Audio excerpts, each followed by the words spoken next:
At least 10 individuals, including protesters, were killed by security forces on the first day of EndBadGovernance protests. Welcome back to Prospect Channels TV. Thank you for stopping by. If you're just joining us, please kindly subscribe. And don't forget to give us a thumbs up. Please kindly share this video. Let Nigerians understand what is going on. EndBadGovernance protests meet deadly force. At least 10 Nigerians killed by security operatives. The nationwide EndBadGovernance protests against hardship, worsening poverty, poor governance, among others, erupted into violence on the very first day as security forces clashed with protesters in several states. At least 10 individuals, including protesters, were killed by security force on the first day of the EndBadGovernance protests. The nationwide EndBadGovernance protests against hardship, worsening poverty, and poor governance, among others, erupted into violence on the very first day as security force clashed with protesters in several states. In Kano State, 2 people were killed after branching the government house premises. Security operatives opened fire, resulting in the death of 2 protesters. The unprecedented loss of life has shocked the nation and thrown the already tense situation into further chaos. Alhaji Liman, the chairman of the Nigerian Bar Association, NBA, Suleja branch, confirmed the devastating death of an individual reportedly hit by a stray bullet in the Suleja area of Niger State during the EndBadGovernance protest. Lima, following the directions of the NBA national president, visited the home of the deceased Yaya Nda, where he saw the tragic evidence of the loss of life. The national level of NBA has asked all the branches to constitute monitoring committees in respect of the protests. So we are going around to see what is really happening. I got information that a man was shot dead, and I came to the house of the victim, Yaya Nda, to confirm things for myself, and I have seen the corpse.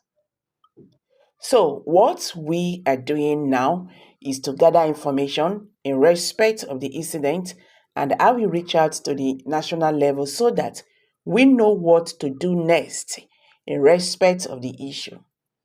This cannot be denied, he told Daily Trust.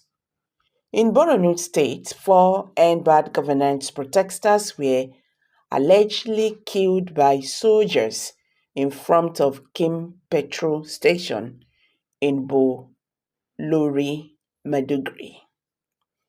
The Borno State capital, this tragedy unfolded despite the Borno government imposition of a 24-hour curfew in response to the growing hunger protest in the state. According to Reuters reporters and eyewitnesses, at least 3 protesters lost their lives in Kaduna State, as nationwide demonstrations against soaring living things and grievances issues intensified. Eyewitnesses' accounts suggest that police gunfire claimed 2 lives, while a Reuters witness confirmed seeing a dead body outside the Kaduna State Government House. However, Kaduna State Police spokesperson Hassan denied the use of live ammunition, stating that only tear gas was deployed to disperse the protesters.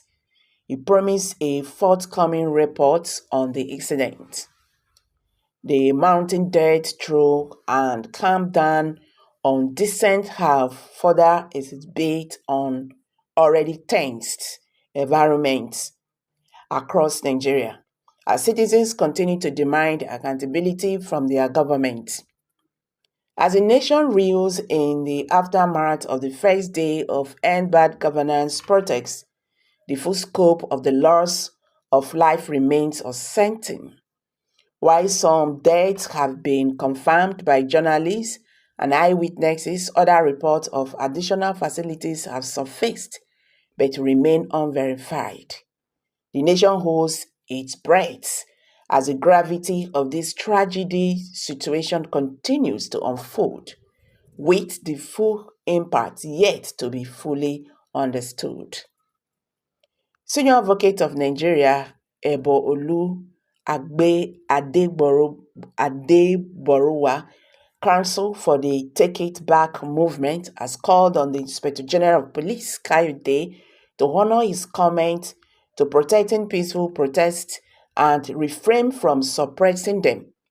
The Inspector General of Police vowed to keep protesters safe, and his development negates the promise. The police are meant to keep protesters safe, and that is what we are promised during our engagement with the IG of police, he said. Adeboruwa demanded the prosecution of officials responsible for these killings. I urge the Inspector General of Police to ensure that those who are responsible for the killings are prosecuted to the full extent of the law, he said.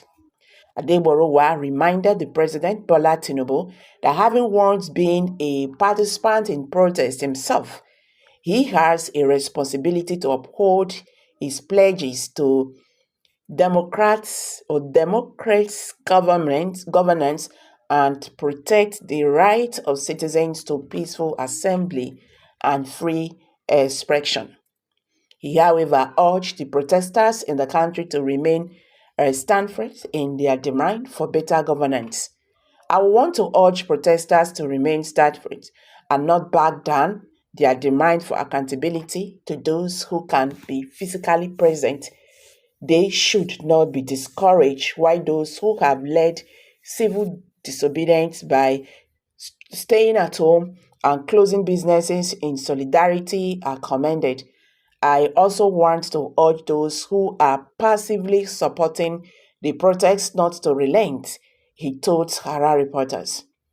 Isa Sanusi, the director of Amnesty International Nigeria, condemned the actions of security operatives, stating that the close-range shooting of protesters was utterly unnecessary and unjustified in an interview with Sahara reporters.